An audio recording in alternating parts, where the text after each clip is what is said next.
যদি আপনার শাশুড়ি হয় একজন টক্সিক মহিলা, কথায় কথায় আপনাকে বেইজ্জতি করে, ছোট করে কথা বলে, কষ্ট দিয়ে কথা বলে এবং আপনার অপরাধগুলো মানুষের সামনে উঁচু করে ধরে, তাহলে বলবো আপনার শাশুড়ির এখানে যতটুকু না ভুল, তার থেকে বেশি ভুল হচ্ছে আপনার স্বামীর। কারণ একজন শাশুড়ি ঠিক ততদূর পর্যন্ত বিষাক্ত হতে পারে যতদূর পর্যন্ত আপনার স্বামী তাকে অ্যালাউ করে। আপনার স্বামীকে এই বিষয়ে কিছু বলতে গেলেই আপনি হয়তো আপনার স্বামীর কাছ থেকে সবসময় এই কথাটা শুনছেন, ওনার স্বভাবে এরকম, তুমি সহ্য করো।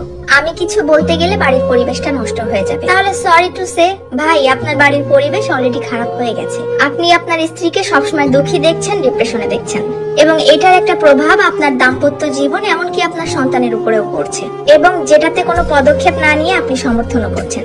এখানে একজন হাজবেন্ডের তার স্ত্রীর প্রতি পজিটিভ হওয়াটা খুবই জরুরি। মাত্রাতিরিক্ত অন্ধ ভক্তি কোনো ভালো লক্ষণ নয়। না হলে খুব তাড়াতাড়ি এমন একটা দিন আসবে যখন আপনার স্ত্রী শ্বশুরবাড়ির লোকজনকে তো সম্মান করবেই না, উল্টো নিজের হাজবেন্ডের প্রতিও সম্মান এবং ভালোবাসা কমতে থাকবে, যেটা আপনার বাচ্চাদের জন্য খুব একটা ভালো কথা না। তোমার ঘরে বাস করে কারা হয় মনে জানো না, তোমার ঘরে বসত করে কয় শোনা মনে জানো না, তোমার ঘরে বসত করে কয় শোনা।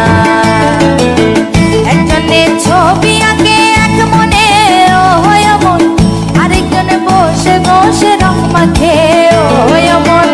একজনের ছবি আঁকে এক মনে ও হয় মন, আরেকজনে বসে বসে রং মাখে ও হয়। আবার সেই ছবিখানে নষ্ট করে কোন জানা কোন জানা, তোমার ঘরে বসত করে কয় শোনা মনে জানো না, তোমার ঘরে বসত করে কয় শোনা।